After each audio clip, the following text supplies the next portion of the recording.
अजीज़ दोस्तों, अस्सलाम वालेकुम, नमस्ते, सत श्री अकाल, जय जिनेंद्रा, गुड आफ्टरनून। अजीज़ दोस्तों, कुछ खबरें आपके सामने रखनी है। बांग्लादेश के ख़िलाफ़ जो कैंपेन चली है, ओआईसी में क्या हुआ, बहुत ही ज़बरदस्त इजलास हुआ और सुहेला ब्रेवरमैन हमारी होम मिनिस्टर के प्राइम मिनिस्टर ने जो इसको हटाया है उसका रिएक्शन। उससे पहले एक छोटी सी खबर इंडिया के हवाले से आपके साथ शेयर करूंगा। ये हमारी स्ट्रेटजी हम नहीं बदलेंगे, स्ट्रेटजी पॉलिसी हम नहीं बदलेंगे, स्ट्रेटजी बदलेंगे, पॉलिसी सेम रहेगी।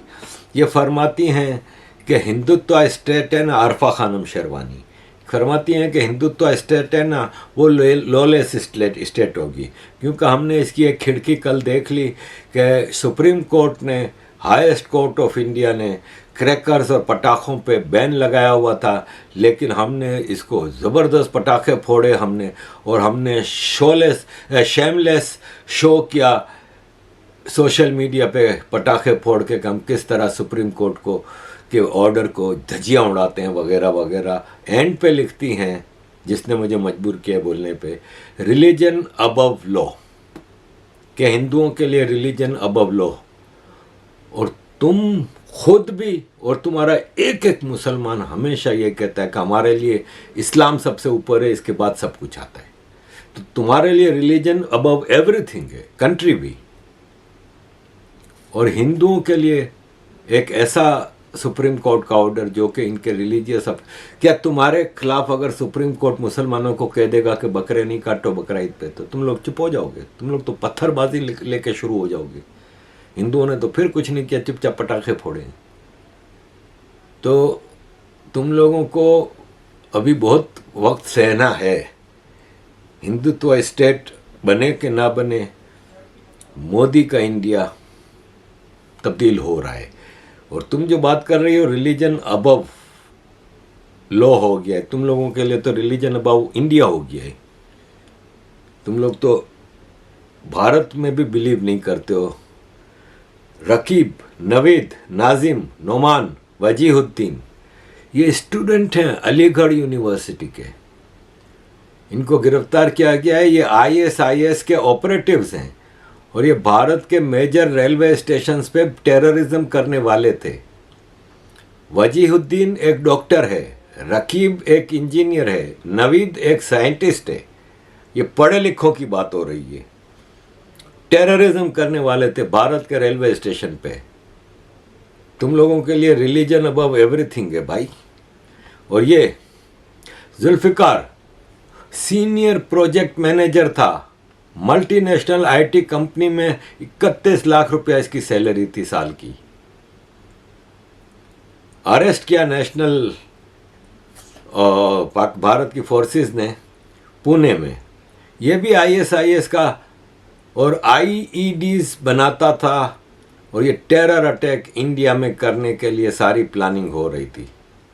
और ये पूरा मॉड्यूल जो था ना, ये एजुकेटेड और बहुत ही अच्छी जॉब करने वाले मुसलमानों के ऊपर था। ये ड्रोन भी यूज़ करते थे महाराष्ट्र, गोवा, केरला, कर्नाटका अपने टेरर अटैक्स के लिए। अजीज़ दोस्तों, ये दो खबरें एक ही दिन की हैं। सोचें, पढ़ा लिखा अच्छी जॉब्स वाला मुसलमान ये कर रहा है तो क्या हालात होंगे। अजीज़ दोस्तों, ऋषि सुनक ने सुहेला ब्रेवरमैन को इसलिए हटाया कि उसने कड़वा सच बोल दिया। हम कहते हैं ना कि इंडिया में क्यों अपीजमेंट हो रही है, फलां जगह क्यों अपीजमेंट, ये पूरी दुनिया में इस वक्त ये हाल है कि आप गुंडों से कैसे लड़ोगे। मसला ये है कि ये सिविल वार को अवॉइड करने के लिए ऋषि सुनक ने ये किया, लेकिन आप कब तक इसको अवॉइड करोगे। अगर 3 लाख मुसलमान लंदन में जमा हो जाता है तो लंदन की आबादी 1 करोड़ है भाई, तो बाकी भी तो है ना 97 लाख। लेकिन वही बात है कि ये 3 लाख जो हैं वो मरने के लिए तैयार हैं। क्योंकि एक डॉक्टर इसरार अहमद हैं, पाकिस्तान के एक मौलवी थे, मर गया, ये तंजीम इस्लामी नामी ऑर्गेनाइजेशन ज़ियाउल हक के ज़माने में शुरू की थी। ये ज़ियाउल हक का बहुत बड़ा पिट्ठू था, इसको ज़ियाउल हक के ज़माने में बहुत बड़ा प्लेटफॉर्म मिला और बड़ा नाम मिला। ये कुरान की रोशनी में जिहाद और इन चीज़ों पे बहुत बकवास करता है। उसने साफ कहा था, उसने कहा था कि इस्लाम फैलाने के लिए आपको मारना पड़ेगा या मरना पड़ेगा, इसके अलावा कोई चारा नहीं, कि इस्लाम सिर्फ मरने और मारने से ही पैदा बढ़ेगा, फैलेगा। तो यही मुसलमानों के जो माइंडसेट हैं या जो उनको सिखाया जाता है, तो उससे बचने के लिए कि 3,97,00,000 पे भारी पड़ेंगे कि 97 लाख हम जैसे लोग लड़ने मरने वाले नहीं हैं, तो फिर कब तक। और सुएला ब्रेवरमैन के जाने पे पूरा इंग्लैंड चीख रहा है। ये केल्विन मैकेनिजी हैं, ये कह रहे हैं कि सुएला ने जब टाइम्स अखबार में आर्टिकल लिखा था तभी उसको पता था कि उसके साथ क्या होने वाला है। वो कह रहा है केल्विन कि 75% कंजर्वेटिव पार्टी के मेंबर भी सुएला के साथ हैं, लेकिन चुप है। क्यों चुप हैं? वही अपीजमेंट। अब ज्यूज़ यहाँ पे बहुत डरे हुए हैं, हम जैसे लोग भी बहुत डरते हैं कि जब होम मिनिस्टर के साथ ये हो रहा है तो किसी दिन भी हमारे दरवाजे पे पुलिस आके हमें भी। कल मैंने जो वीडियो बनाई थी ना, वो जब मैं, आपको पता है रात के वक्त बनाता हूँ ताकि लेटेस्ट न्यूज़ मेरे पास आ चुकी हो, लेट नाइट में यहाँ पे बनाता हूँ, एडिट करके फिर घंटे 2 घंटे में खोल देता हूँ। तो कल जब मैंने एडिट करके इसको अपलोड किया ना, तो यूट्यूब ने मना कर दिया। अब मैंने उसमें 3-4 फोटोज़ और वीडियोज़ वगैरह डाली थी, वो हटाई, फिर एडिट की, फिर लगाई, फिर यूट्यूब ने मना कर दी। फिर मैंने उसका बिल्कुल ही सब भी जो भी था वो निकाल नुकुल के जो थोड़ा बहुत बचा था वो शायद आपको पसंद भी नहीं आई होगी। तो हमारे साथ तो ये सब चीज़ें हो रही हैं। पूरा इंग्लैंड इसके खिलाफ खड़ा हो गया है। एक कंजर्वेटिव एमपी हैं, उन्होंने कंजर्वेटिव पार्टी के सेक्रेटरी को लिखा है कि एंड्रेस जेनकिंस के enough is enough. Rishi Sunak ने किस हिसाब में सुएला ब्रेवरमैन को हटाया कि यही तो एक करेक्ट मिनिस्टर है इस कैबिनेट में, बाकी तो कोई भी करेक्ट नहीं। यही तो है जो सच बोल रही है, जो करेक्ट चीज़ों को आपके सामने रख रही है। अगेन वही बात कि जब आप एक बीमारी की आइडेंटिफिकेशन नहीं करेंगे कि फलां आदमी को कैंसर है, जब तक आप कैंसर को कैंसर नहीं कहोगे, आप इसका इलाज कैसे करोगे। तो इस पे बहुत सारे लोग खड़े हो गए हैं।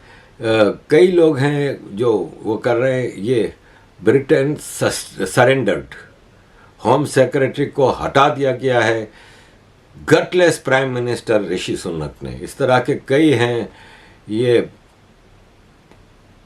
के सैकिंग ऑफ सुएला ब्रेवरमैन ये करेक्ट नहीं है।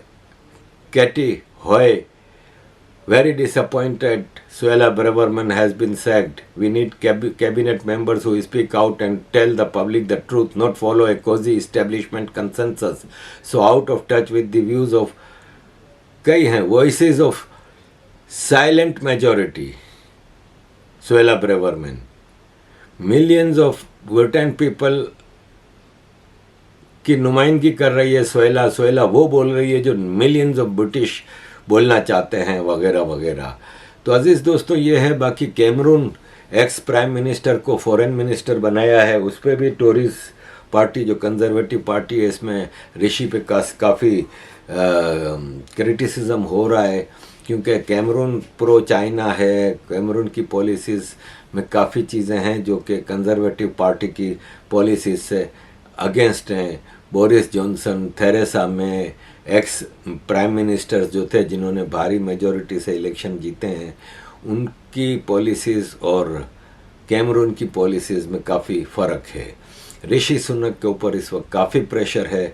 लेट्स सी कि आगे यूके की पॉलिटिक्स में और क्या होता है। अजीज़ दोस्तों, अभी लास्ट वीक सऊदी अरब में OIC का इजलास हुआ था, ऑर्गेनाइजेशन ऑफ इस्लामिक कंट्रीज़, उसमें सारी दुनिया के मुसलमान देशों के चीफ गए थे। हमारे कक्कड़ भी गए थे। ये जो फाइनल फ़ोटो आई है उसमें आप ज़रा ढूंढ के बताएं, आपको इनाम दूंगा कि कक्कड़ साहब कहाँ हैं।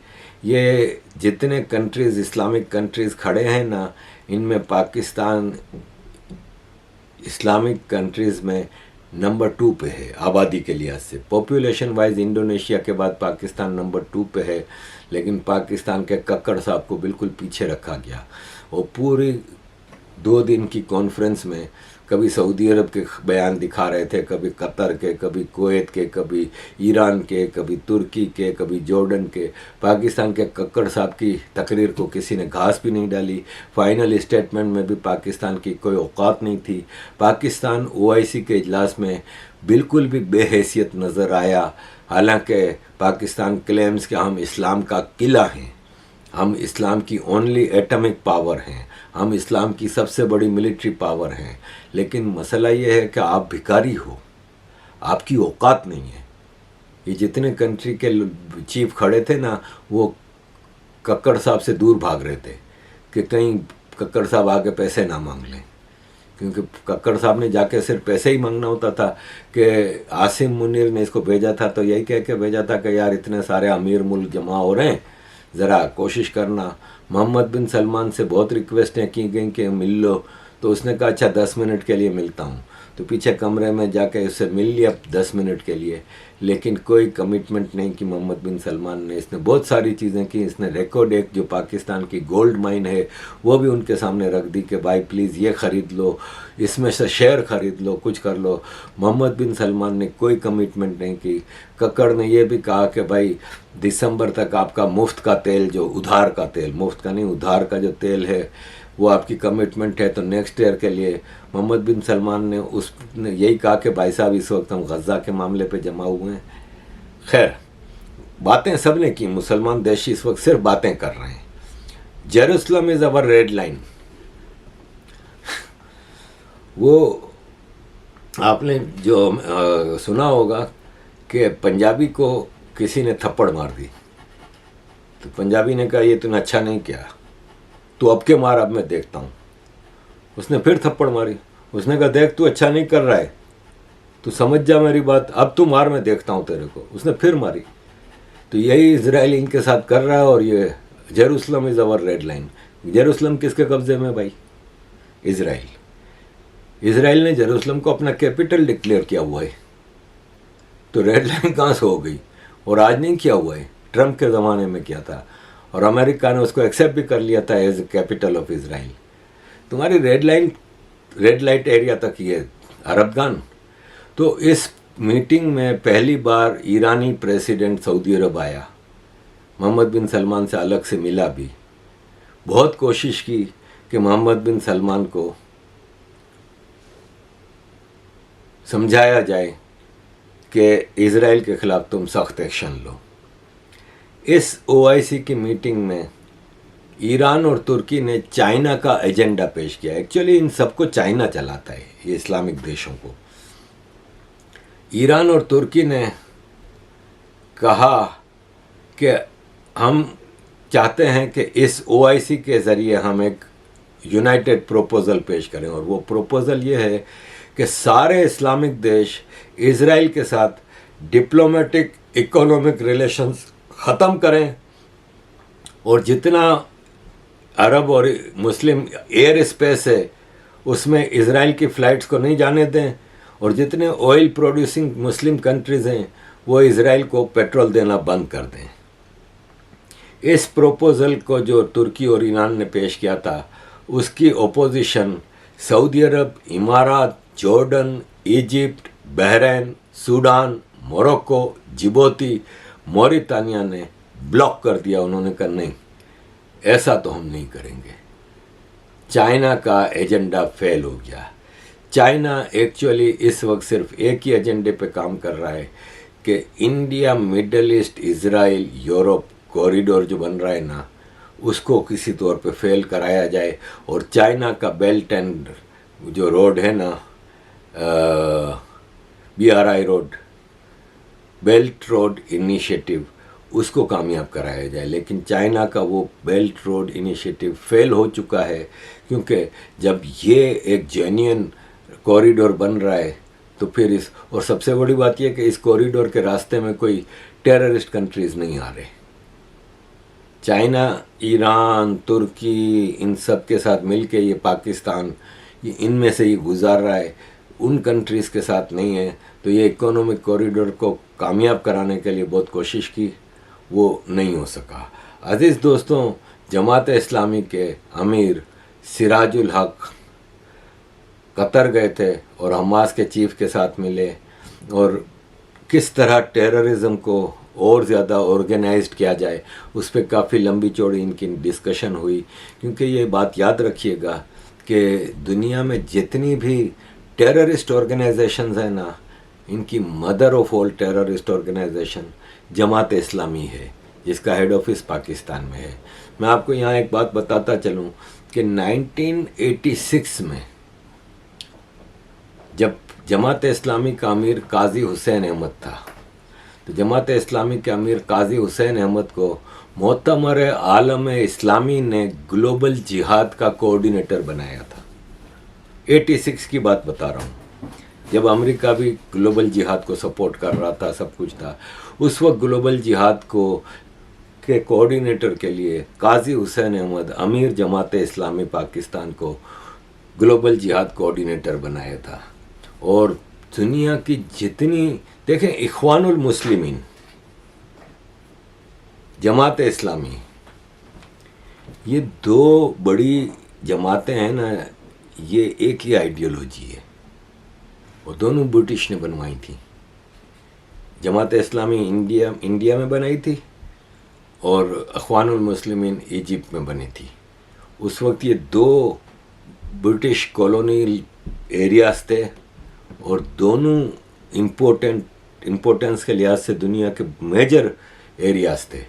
तो इसलिए ब्रिटेन चाहता था कि यहाँ पे एक्सट्रीमिज़म, तब से 100 साल पहले की बात है, 150 साल, 125 साल पहले की बात है। तो ये जमात इस्लामी पाकिस्तान की इख्वानुल मुस्लिमीन को बाद में क्रश किया गया, और उन्हीं मुल्कों में जहाँ पे थी वहाँ पे ही उसको क्रश कर दिया। इजिप्ट वगैरह में जमात इस्लामी को पाकिस्तान आर्मी यूज़ करती रही। पाकिस्तान के जितने टेररिस्ट ग्रुप हैं वो जमात इस्लामी की सुपरविजन में बने हैं। तो जितना तजर्बा टेररिज्म का जमात इस्लामी के पास है, किसी के पास नहीं। और ये बड़ी ऑर्गेनाइज्ड जमात है, ये यूनिवर्सिटी और कॉलेज लेवल से शुरू करती है। और हम जब कॉलेज यूनिवर्सिटियों में जाते थे तो टेबल डाल के वो बाहर नए स्टूडेंट्स को घेरने के लिए बैठे होते थे और उनको जमात में ले लेते थे। फिर उनकी ग्रूमिंग होती है उस कॉलेज और यूनिवर्सिटी में। फिर जब वो पढ़ लिख के निकलते हैं उन कॉलेज यूनिवर्सिटियों से, तो जो ज़िंदगी के प्रोफेशन में जाते हैं, तो कोई जर्नलिस्ट बनता है, कोई सिविल सर्विस में जाता है, कोई किसी प्राइवेट कंपनी में जॉब करता है, कोई मिलिट्री में जाता है, कोई एयरफोर्स में जाता है। मुख्तलिफ जहाँ भी जाते हैं वो फिर जमात इस्लामी की आइडियोलॉजी इनके अंदर होती है, और फिर वो उसी नज़रिए में काम करते हैं। जमात इस्लामी की फंडिंग भी करते हैं और मैन पावर भी प्रोवाइड करते हैं, रिक्रूटमेंट करते हैं, सब कुछ करते हैं। तो जमात इस्लामी का टेररिज्म में बड़ा तजर्बा है, जिसका फ़ायदा हमास को देने के लिए पहले मौलाना फजलुर रहमान गया और अब ये सिराजुल हक गया। अजीज़ दोस्तों, लंबा हो गया इसलिए आखिरी खबर आपके साथ शेयर करूँगा कि अमेरिका इस वक्त इंडिया और बांग्लादेश की डेमोक्रेसी से परेशान है। पॉपुलर वोट से जीतने वाली शेख हसीना वाजिद और नरेंद्र मोदी की डेमोक्रेसी इनको पसंद नहीं। इनको पसंद है इजिप्ट की डेमोक्रेसी, पाकिस्तान की डेमोक्रेसी, जहाँ पे आर्मी डिसाइड्स एवरीथिंग, जहाँ पे पब्लिक वोट की कोई हैसियत नहीं है, जिस तरह पाकिस्तान में है।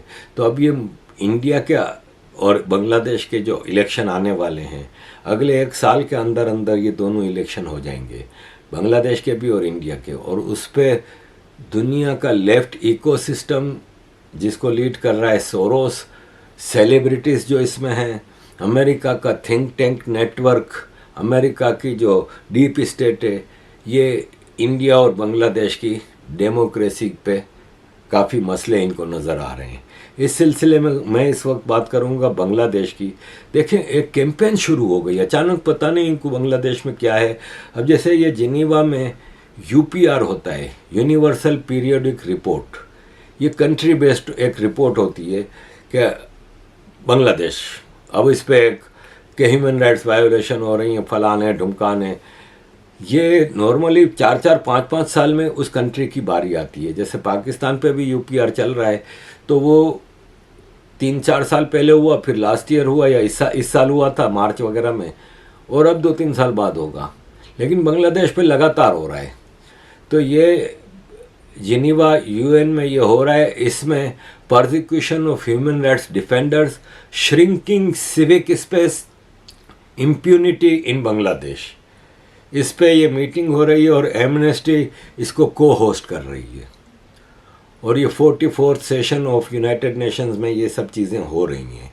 अजीज़ दोस्तों, बांग्लादेश में अनरेस्ट हुआ है। अचानक ओपोजिशन ने हंगामे शुरू कर दिए हैं, पत्थरबाजी शुरू कर दी है, प्रोटेस्ट कर रहे हैं, तोड़ फोड़ कर रहे हैं, हंगामे कर रहे हैं। अचानक कैसे भाई? 12-15 साल हो गए हसीना वाजिद को सरकार में। अचानक ये पैसा कौन लगा रहा है? फंडिंग कहाँ से हो रही है? मोबिलाइजेशन कहाँ से हो रही है? बांग्लादेश की बॉर्डर या तो म्यांमार से मिलती है या भारत से मिलती है, वहाँ से तो ये चीज़ें हो नहीं रही। तो ये बाकायदा एक प्लांट, जैसे सोरोस जैसे माइंड हैं, जैसे वो लेफ्ट इकोसिस्टम है, वो इस वक्त बांग्लादेश के ख़िलाफ़ एक भरपूर तरीके से मुहिम चला रहा है और बांग्लादेश की ओपोजिशन को एम्पावर कर रहा है कि किसी तरह हसीना वाजिद को ख़त्म किया जाए, इनकी सरकार को। और इलेक्शन के बाद अगर हसीना वाजिद जीत जाती हैं, और जीतेंगी ही, क्योंकि बांग्लादेश की कॉमन पब्लिक इनके साथ है। बांग्लादेश को बड़ी तरक्की दी है इन्होंने। बांग्लादेश में इस्लामिक एक्सट्रीमिज़म बहुत आगे था। देखिए, आज हम बहुत ज़्यादा वो कर रहे हैं कि बांग्लादेश में हिंदुओं के साथ ये हो रहा है, वो हो रहा है। ये आज सोशल मीडिया है तो आपको इतना पता चल रहा है। हसीना वाजिद की सरकार से पहले सोशल मीडिया ना होने के बराबर था। भाई 2007 में ट्विटर बनाए, 2008-9 में मेरा ख्याल है फेसबुक बनाए। तो ये है कि आज सोशल मीडिया इतना बड़ा वो हो गया कि आपको ये चीज़ें मिल रही हैं, वरना बांग्लादेश में चुपचाप जेनोसाइड हो रहा था हिंदू का। ये तो हसीना वाजिद ने जमात इस्लामी की कमर तोड़ी, जमात इस्लामी के कई टेररिस्टों को फांसियां दी, सब कुछ किया। तो आज आपको बांग्लादेश में बड़ा डिफरेंस नज़र आ रहा है। मैं मानता हूँ कि इस्लामिक एक्सट्रीमिज़म है तो कहाँ नहीं है, कौन से मुस्लिम देश में नहीं है, लेकिन बांग्लादेश में फिर स्टिल कंट्रोल में है, काफ़ी चीज़ें हैं। जब इंडिया जहाँ पे 15-17% मुसलमान हैं, वहाँ पे इतना एक्सट्रीमिज़म है, तो आप सोचें फिर बांग्लादेश तो 95-92% मुस्लिम देश है। तो हसीना वाजिद की सरकार के ख़िलाफ़ एक मुहिम के तहत चलाया जा रहा है। ये spokes person United state department Matthew Miller United states Bangladeshi authorities को कह रहा है कि वर्कर्स और यूनियन, ट्रेड यूनियन वगैरह के ऑर्गेनाइजर्स के राइट्स को प्रोटेक्ट करो। अब कहीं ना कहीं से क्या क्या चीज़ें लेके आ रहे हैं। अभी मैंने एक रिपोर्ट पढ़ रहा था कि बांग्लादेश के जो गारमेंट्स फैक्ट्रीज हैं उसमें $3 पर मंथ सैलरियां हैं और बड़ी बुरी वर्किंग कंडीशन है। अबे तुम सारे यूरोप अमेरिका की फैक्ट्रियां लगी हैं उधर, तुम लोग आज से नहीं 20-25 साल से तुम लोगों की फैक्ट्री हैं, तो आज तुमको ट्रेड यूनियन याद आ रही है। आज कई इश्यूज लेके आ गए हैं। बांग्लादेश के खिलाफ एक भरपूर मुहिम के तहत चीज़ें चलाई जा रही हैं। यही चीज़ इंडिया के साथ हो भी रही है और बढ़ेगी जो इलेक्शन करीब आएंगे। बांग्लादेश के इलेक्शन तो अब सर पे हैं, इसलिए बांग्लादेश में तेज़ी आई है। इसके बाद इंडिया की बारी है। अजीज़ दोस्तों, thank you very much for all your support. Kindly keep supporting.